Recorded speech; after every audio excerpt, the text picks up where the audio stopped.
안녕하세요. MTN 이슈체크 나은수 기자입니다. 지난 2주 동안 국내 배터리 기업들의 15조 원어치 계약이 증발했습니다. 우수수 계약이 해지된 건데요. 그런데 최근 이 배터리 계약 공급이 해지되는 이 과정을 보면 이 투자자 입장에서 석연찮고 상식적으로 도저히 이해하지 못할 만한 장면들이 포착되고 있습니다. 계약건을 하나하나 면밀히 들여다보면 이 계약들 중에 사실상 오래전부터 이 계약 이행이 불가능한 것을 충분히 인지했을 것으로 예상됨에도 불구하고 이 투자자들에게는 좀 알리기를 꺼려하거나 이 뒤늦게 공시한 것처럼 보이는, 그러니까 늦장 공시한 것처럼 보일 만한 계약건들이 덜어 있었기 때문입니다.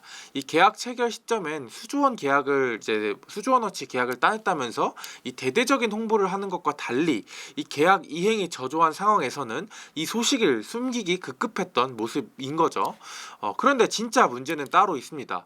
이 과거 금융당국이 공급 계약에 대해서 이 과장하거나 허위 공시하는 것을 막고자 이 관련 규정을 강화한 적이 있는데, 이번 배터리 계약 해지 과정에서 이 규정에 좀 탁 걸리는 듯한 기업이 있어 보이기 때문입니다. 이 바로 양극재 기업 LNF인데요. 이 과거 3조 8천억 원어치 규모의 양극재 공급 계약을 이 테슬라와 체결한 적이 있었는데, 이 계약 만료 시점에서 이걸 뜯어 보니까 실제로 이행된 계약 금액은 973만 원에 불과했습니다. 이 3조 8천억 원, 973만 원, 이 간극이 매우 큰데요. 계약 이행률이 50% 미만인 경우는 불성실 공시 법인으로 지정될 수 있어서 한국거래소는 LNF의 이번 계약에 대해서 좀 면밀히 들여다본다는 계획입니다.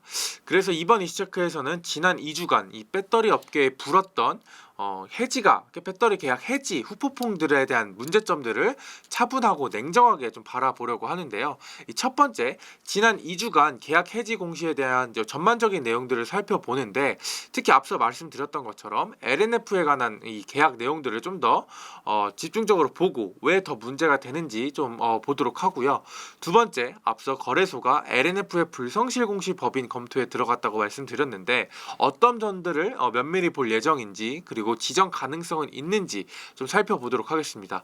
마지막으로 세 번째, 비단 LNF만의 문제는 아닐 수 있습니다. 앞서 말했듯 이 이행에 대해서 어떻게 하고 있는지, 계약 이행을 어떻게 하는지 일종의 가이드라인을 당국이 좀 마련을 했는데, 이 규정을 좀 잘 지키지 않는 것도 있고, 또 공시를 했더라도 좀 불친절하거나 제각각으로 좀 공시를 하는 경우들이 있었습니다. 그래서 이 부분에 대해서 문제가 없는지 저희가 취재한 내용을 바탕으로 말씀드리겠습니다. 우선 간단하게 2025년 연말 국내 배터리 기업들의 공급 계약 해지 소식들을 한번 쭉 훑어보겠습니다. 지난달 11일 SK온이 이제 포드와 미국에 세운 합작 법인을 종료하겠다 라는 이제 소식이 가장 먼저 나왔고요. 6일 뒤인 지난달 17일 LG에너지 솔루션이 이 포드와 과거에 계약한 9조 6천억 원어치 규모의 공급 계약을 해지됐다라는 공시를 합니다. 26일엔 FBPS와 LG에너지 솔루션이 과거 맺었던 약 4조 원 규모 공급 계약 해지 공시가 나왔고요. 그리고 이번 배터리 해지 계약 공시 과정에서 가장 문제로 지목됐던 LNF는 2025년이 끝나기 이틀 전 한 공시를 통해서 2023년 3조 8천억 원 규모로 맺었던 이 양극재 공급 계약이 973만 원으로 축소됐다라고 공시를 합니다. LNF의 주가는 즉각 11% 수직 낙하할 정도로 시장의 파장이 굉장히 컸습니다. LNF의 이번 해지된 계약은 2023년 2월 테슬라와 맺은 하이니켈 양극재 공급 계약의 건이었습니다. 이 고객사가 테슬라이기도 하고 계약 규모가 LNF의 당시 연간 매출의 몇 배를 뛰어넘는 규모여서 당시 언론에서도 꽤나 비중 있게 다뤘었는데요. 이 계약 공시 이후에 주가가 급등하면서 코스닥 시총 2위 기업으로 올라서기도 했습니다. 이 당시 계약의 건을 좀 더 세부적으로 보면 계약 체결 시점은 2023년 2월이었습니다. 그런데 테슬라의 양극재를 공급하는 시점은 2024년 1월 1일부터 2025년 12월 31일까지 약 2년여간 진행되는 계약 건이었죠. 그러니까 생산 준비를 한 10개월 정도 가량 하고 2년 동안 생산 이제 공급 판매한다는 계획이었던 것으로 보입니다. 하지만 보신 것처럼 계약 만료 시점인 2025년 12월 31일에 이걸 보니까 실제 수주 금액은 973만 원에 불과했습니다. 이 973만 원은 사실상 시제품 공급에 대한 대가이기 때문에 실제로 LNF가 테슬라에 양극재를 공급한 건 0원, 그 계약 규모는 0원이라고 보시면 됩니다. 이번 충격적인 LNF의 이 테슬라 배터리 공급권은 두 가지 지점에서 문제가 있어 보입니다. 이 첫 번째 시점입니다. 앞서 설명드렸지만 이번 계약 수주 계약은 2025년 12월 31일까지였죠. 이번에 LNF에 973만 원 공시가 나온 건 25년이 끝나기 마감 이틀 전이었습니다. 상식적으로 회사 입장에서는 충분히 과거부터 테슬라의 공급이 어렵겠구나 인지할 수 있었을 겁니다. 상식적으로요. 계약을 맺은 시점은 2023년 2월, 본격 공급하는 시기는 2024년 1월부터 25년 12월 31일이니 이 준비할 수 있는 10개월이라는 시간이 있었고, 그리고 공급 기간도 2년이나 됩니다. 이 긴 기간 동안 사실상 수주가 0원, 제로였기 때문에 회사 측은 매우 높은 확률로 이거 계약 이행이 어렵겠구나, 계약이 빠그라지겠구나, 뭐 이런 정도의 인지를 충분히 할 수 있었을 겁니다. 그리고 이 양극재 공급 계약이 테슬라의 이 사이버 트럭에 들어가는 4680 배터리 계약건이었는데, 이 전기차의 글로벌 판매량이 매우 저조했던 터라 LNF 측은 공급 계약 이행이 어려울 것이다 라고 충분히 예상했을 것으로도 추정되고요. 또 다른 두 번째 문제는 소통입니다. 물론 계약 해지 자체가 되지 않았기 때문에 이 공시를 하기 어려운 측면들도 있었을 겁니다. 하지만 그럼에도 불구하고 IR 같은 형식을 통해서 계약 이행의 불확실성을 언급해 줄 수는 있었을 거고요. 그런데 주주들에게 이에 대한 이야기를 하지 않았고, 단적인 예로 2024년 1분기부터 2025년 3분기까지의 실적 발표 IR 자료에는 테슬라 공시가 지연되고 있다거나 공급에 차질을 빚고 있다, 뭐 이런 내용들을 찾아볼 수 없습니다. 물론 실적 컨퍼런스 콜에서 Q&A에 이제 테슬라 공급에 대한 질문이 나왔다고는 하지만 이에 대해서도 그냥 단순히 계약 이행이 좀 지연되고 있다, 뭐 이 정도의 이야기만 했다고 하고요.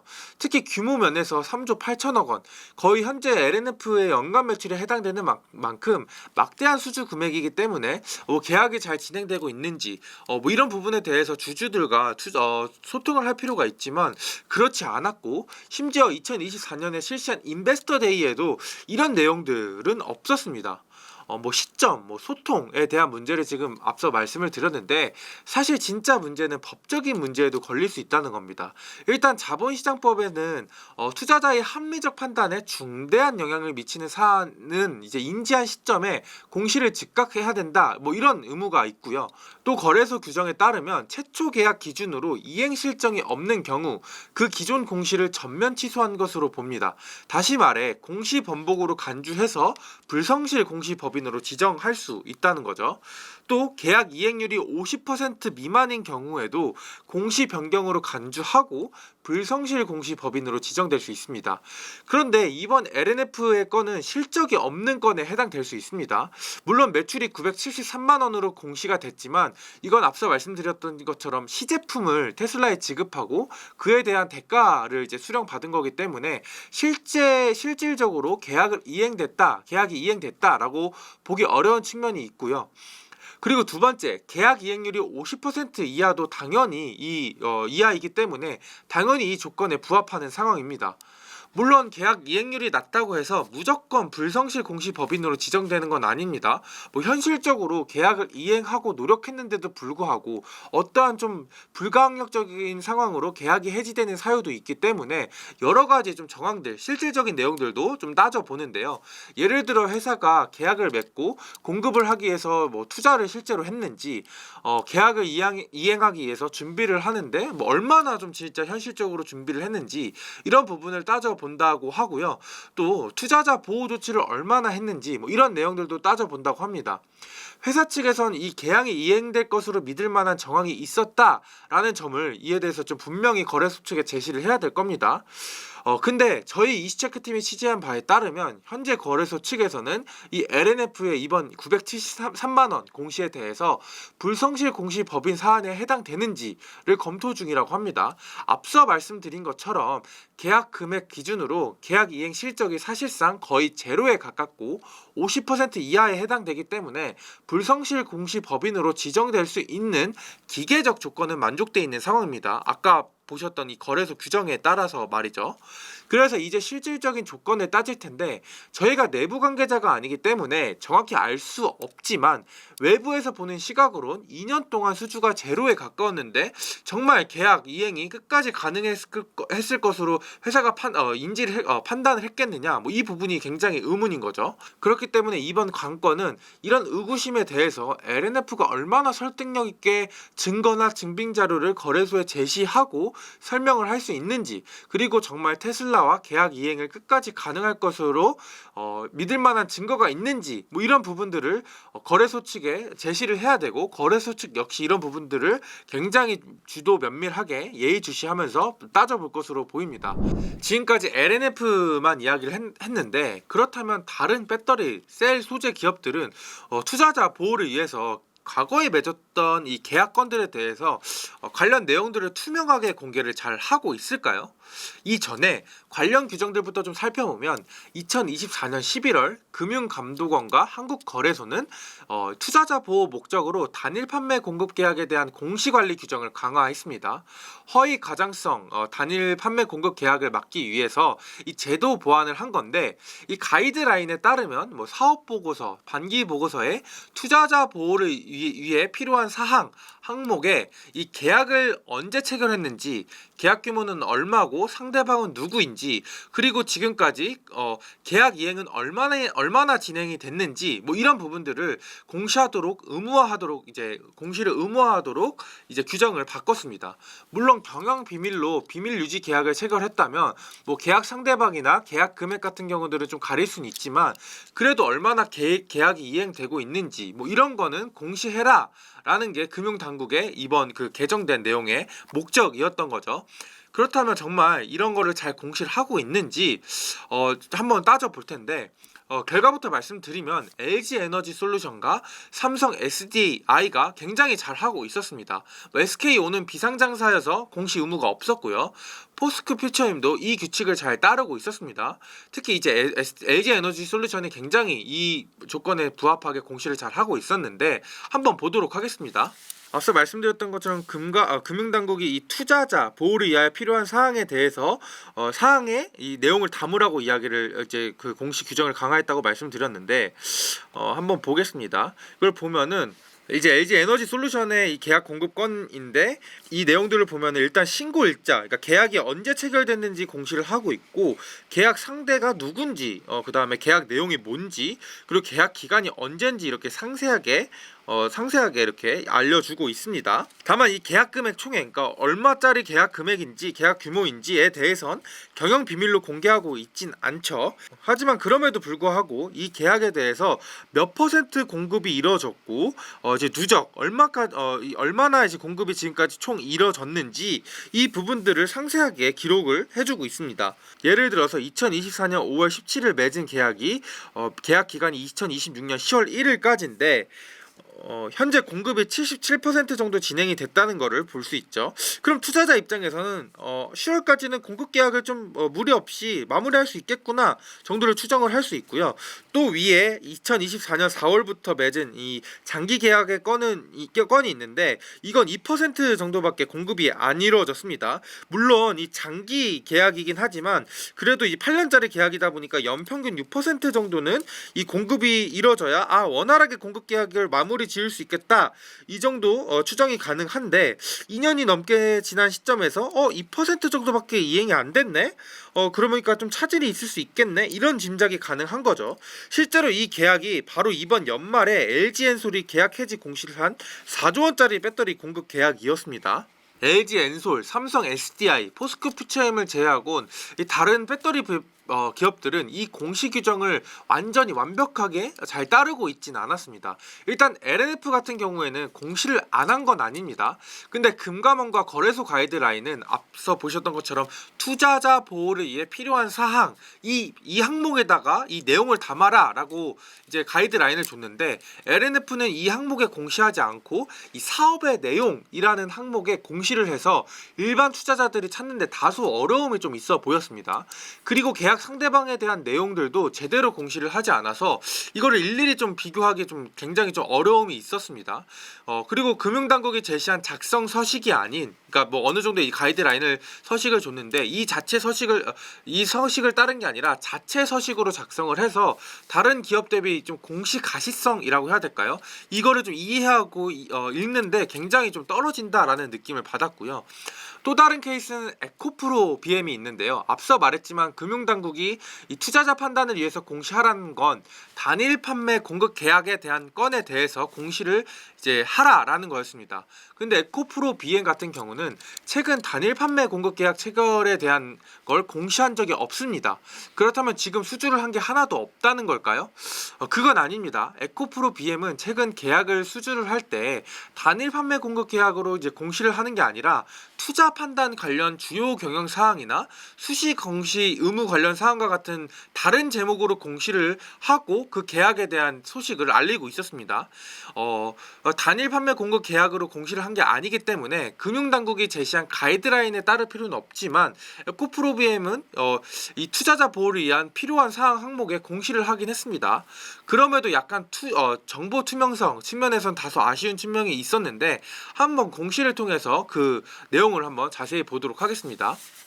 보시면은 제목 이 단일 판매 공급 계약은 아니죠. 수시 공시 의무 관련 사항에 대해서 계약 규모, 계약 체결한 것을 알리고 있었고, 투자자 판단 주요 경영 사항이라는 이 공시 제목을 통해서 이 중장기 공급 계약 공시를 했었습니다.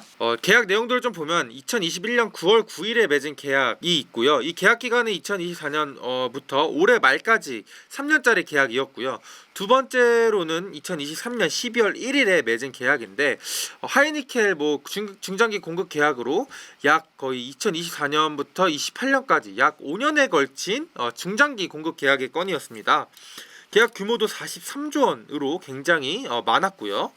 앞서 말씀드렸던 것처럼 그 금융당국은 단일 판매 공급 계약에 대해서만 여기에 이제 그밖에 이 필요한 사항에 담아라라고 했기 때문에 뭐 공시 의무가 아닌데도 불구하고 이제 그 에코프로 BM이 이런 부분들 계약건에 대해서 뭐 공시를 해놨다라는 점에서는 조금 이의가 있을진 모르겠지만, 사실 이 정보만으로 얼마나 지금 이행이 되고 있는지에 대한 내용은 알 수 없습니다.